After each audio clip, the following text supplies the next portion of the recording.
Welcome to the Sports Show. Mike, Max, Patrick, Gracie, Lavelle, Neal, and one Sid Hartman. Sydney, how are you tonight?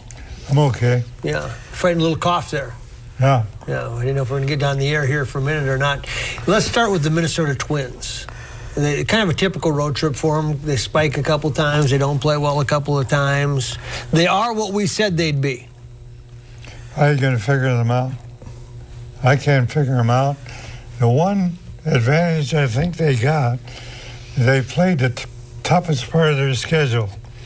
And they got an easier schedule the rest of the way. But the bullpen's been pretty darn good the last 10 days or so. Times, yeah. Burton blew one the other night, big. A couple of those starters have been pretty good. But they don't score runs.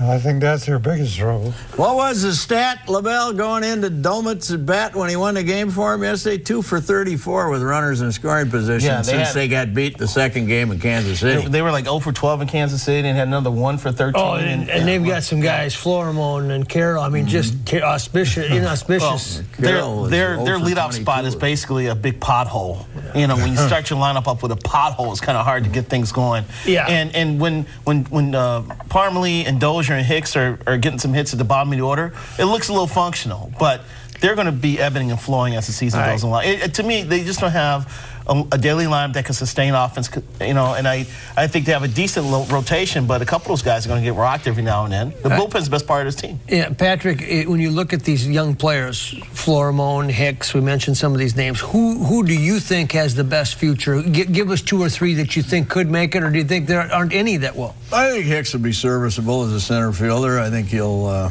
I still like his upside better than Ben Revere, who they were going to keep, but I think he'll be serviceable. And Florimon's can catch the ball and throw it to first base, which is all I want in a shortstop. I think the most interesting thing of the weekend was when Gardy raised the possibility of Delvinson Romero getting a shot at third base. That tells you how high he is on Plouffe these days. He's batting over 300 now at Rochester. He's down on Plouffe, man. Yeah. Down on Plouffe, wasn't it Gardy that was really high on Hicks and wanted him in the worst way in spring training? Sure did. I think eventually Gardy's going to just have to put Hicks at the top of the order and see if he can work a couple walks and get on base a little bit. Well, Ryan said at the start of the season, I'm not worried about scoring runs. We'll score plenty of runs.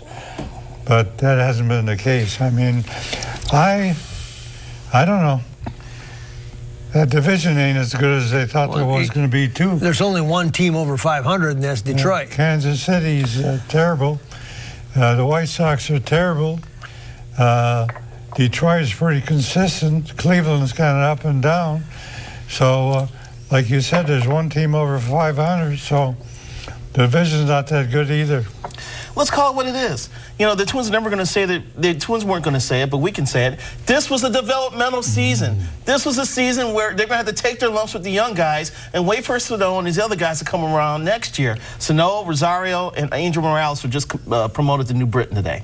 So now they're a step away from the majors, in my opinion. But this team was not going to fight for the division championship. This was about, you know, you're going to have to take a year where you're going to have to take it up the shorts and then move forward. It's 3 years, though. One issue is first base, too. They were hoping that Morneau would have either a good first half so they could trade him or decide that it was worth offering him a $13 million contract to get some draft choices. But it is never going to be the same with that lad. Who is Justin Morneau right now? A 280 hitter, 15 home runs a year? What category do you put him in? 15.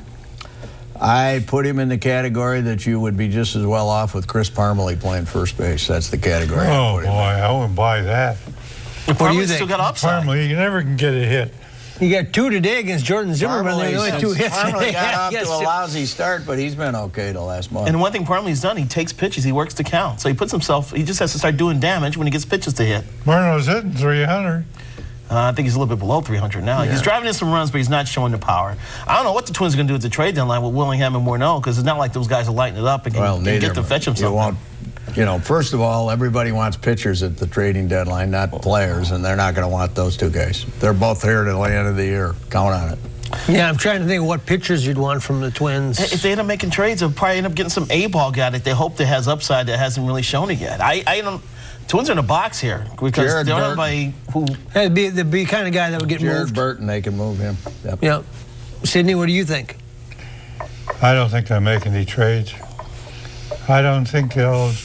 Marno, if I'm sitting there and I'm the Dodgers or I'm some club that needs a first baseman, I look at his medical report and I say, boy, this guy's hurt all the time. This is the first year he's been healthy. I'm not going to give him $13-14 million.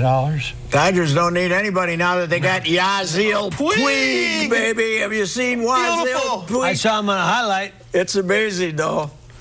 The Dodgers 5 days ago, they couldn't get anybody to come to the ballpark.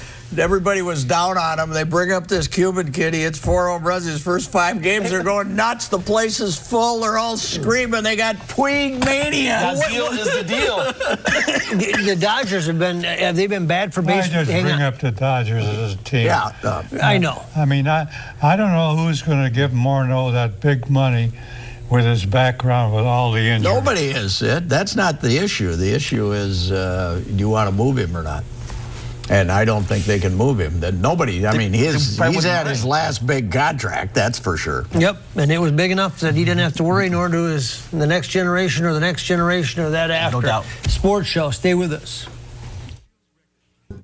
There it is, J.D. Hoyt's, locally owned, nationally known. Stop on by on your way to a Twins game or anywhere else. It's J.D. Hoyt's. Boy, do they put together a great meal. Welcome back to the 100 Sports steps Show. from Target Field. Yes. We have an accurate accounting of that. Yes, and by the way, Dark Star was honored yesterday at Canterbury Yes. Park. You were there, Patrick. How was it? It was fine. It was a good race. It used to be called the Chaucer Cup.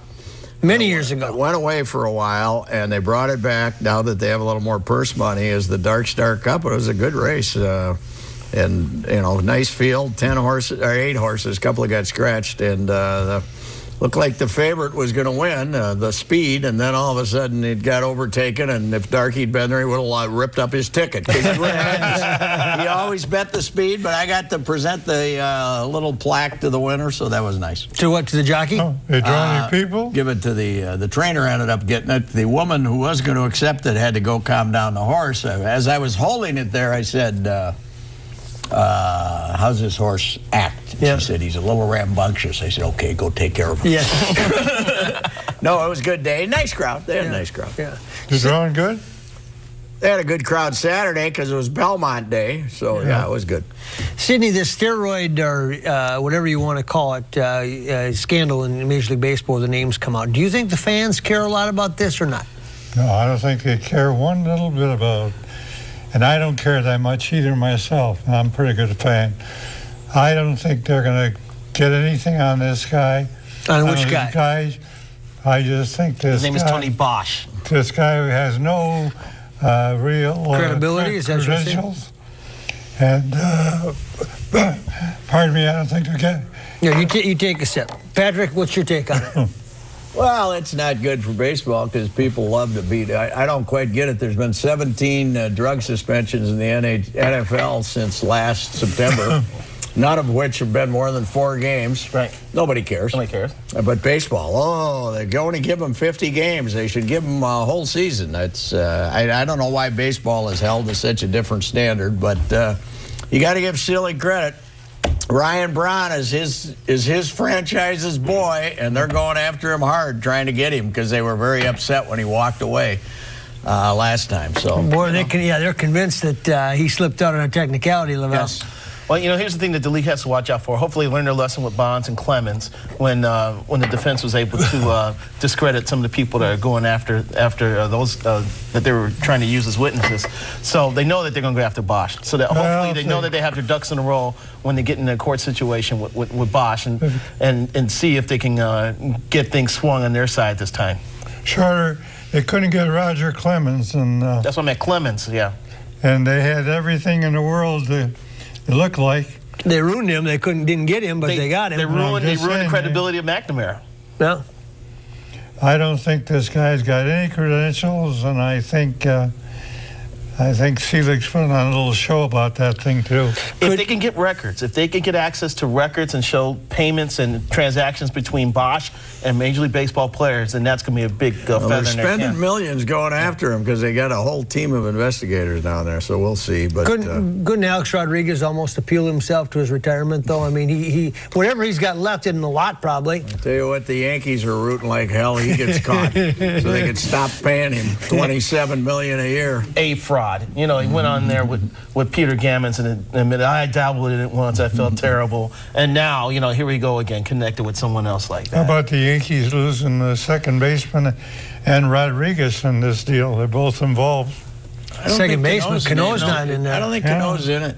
He's been involved. Not Cano. Not Cano this time. Not yet. I haven't seen I've his. seen I his saw name. Cano's Fred, you know- name popped up in something, though. Well, I'll say yeah, it may be, but you know what? He is one of the most underrated, maybe not underrated by the baseball people, but when you watch the Yankees come down, that is one great second baseman that you don't think of when you think of their team. No, you're definitely right. Tremendous hitter, tremendous player. Worked his butt off to get to where he's at today, and I wrote that column on him a couple of years ago, and it was the punchline was we had this jinx. This was, no, it must have been 2011 before the Twins really went in a tank. And we had this jinx against the Yankees, and as I walk out of the tunnel and go to the dugout, and Jeter, Teixeira, Cano, and A-Rod are all sitting on the back of the seat. And I said, you know, I think I figured out where this jinx came from. I think I figured out where this jinx came from. It might be right here. they get criticized for getting torn up by the Yankees, but you know, remember these series because Morneau was injured one year, Mauer was injured one year. They never played together in the same playoff series against the Yankees. Well, you know, how the heck are you supposed to win a series if your two best hitters aren't together? It is kind of interesting, though. The Twins have not won a playoff series since 2002. Yeah. Even though they had that long run, they haven't won since they beat Oakland. No. Yankees get healthy, it'll be pretty good. I mean, they've been playing pretty good without being healthy. The team's a big surprise to me is the Red Sox. Nobody thought that they would be that good, and but they're playing pretty good baseball. Pitching is a wonderful thing, Sid. What's Buckholz? Pitching 8-0, is a 9-0? wonderful thing. Clay Buckholz is like 9-0 now. Clay Buchholz is good. Yep. When he misses, he doesn't miss by Although it much took him unless he wants to. It took him 2 or 3 starts to get over Jack Morris pointing out that he was cheating. Twins almost benefited from one of those. That's right. Yeah. They got Exactly the right. same pitchers they had last year. Yeah, but they're all doing better.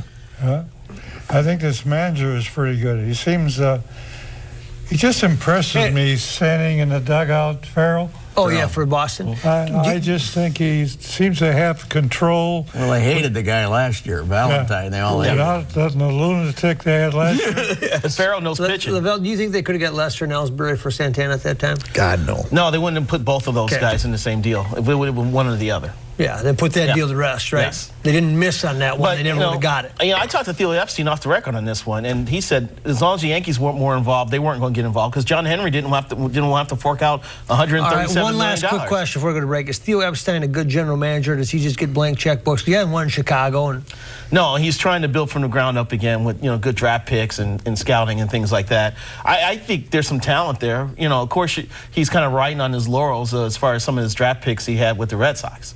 So take a break, come back, stay with us. There it is. Stop on by out in Minneapolis, right off of General Mills Boulevard. I'm going out there tomorrow or Tuesday, visit with Bruce Bonine and the whole group, work the floor, talk to Charlie. Man, they've got great vehicles. pick up a new car. Especially the Q7. Check out the Q7. I'm just telling you. Welcome back to the Sports Show. The baseball draft was held, Sydney. We've gotten a little bit more educated on this draft over the years with social media. It's still hard to figure. It certainly looks like the Twins have made a commitment to hard throwers, and take your chances. Well, I talked to Mike Radcliffe today, and he's trying to talk about how they wanted both those Minneapolis kids, and it didn't work out. But the guy they drafted #1 is, I'm told, he's a much better football player than he is a baseball player.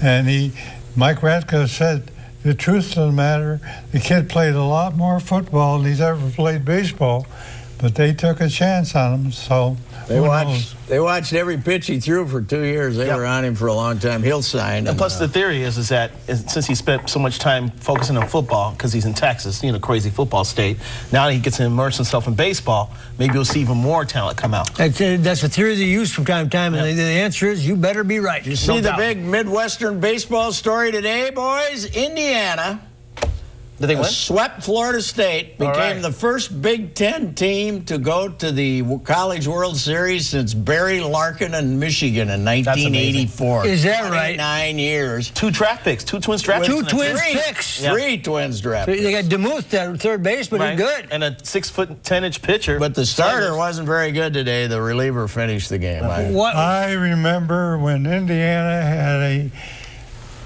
coach who was one of my best friends, Bobby Knight? Ernie Andrus. Was the baseball coach? He was a baseball coach. He was a third baseman for the Red Sox for a long time, and we got to be very close because he wanted to play golf. So I had to line him up in Minnetonka and Locking. He didn't want to play Meadowbrook, huh? He wanted to play Meadowbrook. Why the hell is Indiana baseball coach When playing he in was there as a coach, they did pretty good. Yeah, well, they've become a power the last 3-4 years. Yeah, they have. Big They built Ten, it, yep. and but the first team in 29 years. That's for the Big unbelievable. Ten. Would you take aluminum bats out of college baseball? I don't know. I think they should. They've got a composite now, kind I of. think they can. the ping if sounds they louder took than it out, ever. they'd have a better idea what's going to happen about baseball. Yeah, but the scores are really down. Yeah, it's this not- new bat is it's different. It's not 19-12 like it No, used to be. no. I mean, Indiana scores runs, but that's because they're good. You see 3-2 ball games with the new bat. I got to tell you something, though, about this whole Minnesota. I didn't think about this letting them into the Big Ten. I think Nebraska's got a chance to really do damage to Minnesota in baseball, especially. Why? After Why? talking, well, they got Max Knutson and they picked up Ryan Bolt, Bolt. right? I talked to both of them this week. They were blown away when they By went the down there facilities? and meeting with Erstad in the facilities. And then they got 2 other Minnesota kids that are going to Nebraska. And now you've got a new basketball arena there, and obviously the football arena. And now they're in the Big Ten. I think they could do some real damage, Sid. Well, they know how to get players too. They have a way of doing it Yeah, pretty but good. Sid, they got facilities that are unbelievable. Tom Osborne was the greatest facilities builder Yes. in the history of man. He came in there, and he's a very loyal Nebraska guy. I'd hope And, so. I could tell you a little quick story about him. The Fox was the PR guy Donnie for Bryant, the Fat Fox, a yep. long time. And to make a long story short, we had a couple drinks, and I said, Fox, Wild turkey. the reason Bob Nelson's going to Nebraska is because they got an electric company down in Midway, and they all got jobs. And then those 2 brothers, John and Let's paraphrase. You're saying they were doing some things for him. Bloomington, Getting them and jobs. I get a call about midnight from Tom Osborne. He said, "What are you talking about?" I've had that call a few other times from other I coaches. says, Tom, what I said is true, but I'm not writing it. Okay. Tom, I'm saying Bobby Nelson and Tom Rude, the Minnesota Twins, were their linebackers. Take a break. Stay with us. Big thank you to the sponsors right there on the screen. And don't forget to stop by Bar Abilene. Great place for brunch or dinner. Say hi to Wayne and the whole gang there. And thank you to the sponsors for making all of that great cause and to make it happen. Sydney, you've had a chance to spend a little time with Flip Saunders the last couple of weeks. Are you happy with the direction this team is going? Well, they're certainly going a lot better than they were before. That would take my 11-year-old kid to do that job, grandkid. I think Flip will take care of Flip, and he'll get things done, and Flip will get things done. He's in Italy now. He'll get that Patrick sign, and he'll talk. Taylor's bought out 6 of his partners, and he'll change it a little bit. Do you think they can move up to about 3rd if they give up the 9th and Derek Williams so they can get Oladipo? That's who he really wants, the Indiana kid. Yeah. Who was this Would OJ you Mayo? give up both number 1s and Derek Williams for Oladipo? I don't know if I'd do No, I that. don't think I'd do that. Oladipo and Williams, I don't see that much difference between the two. What is it that they see that's Shoot the Oladipo? ball. Well, Shoot the yeah. ball. Man, I'm he's not so he's a sure guard. I give up Derek Williams. He likes Derek Williams a lot right now. What about this infatuation with O.J. Mayo? I heard that Flip has. Well, I don't know about that, but Mayo's. I'll say this: we criticized at the time, but whoever said let's take Kevin Love instead of Mayo, make that deal. Kevin McHale made a pretty good decision. Yeah, that was a good decision. Yeah. That was a good decision. Yeah. So there was rumors about Mayo. Flip will be the best general manager they've had. Mayo makes sense though because of he's a guard like that, a shooting guard. He's long, just what they need. What were you gonna say? Better than you at the Lakers? Pardon me? Better than you at the Lakers as far as general manager? Anybody be better than I don't me. know, but I hope Lynn McHale isn't watching tonight, else you're in trouble. Oh boy, here we go again. Sports show. Thanks for watching. See you back. He here next ripped you, week, he ripped you, everybody. Kevin, not me. Yeah, I didn't have a rip good you. week.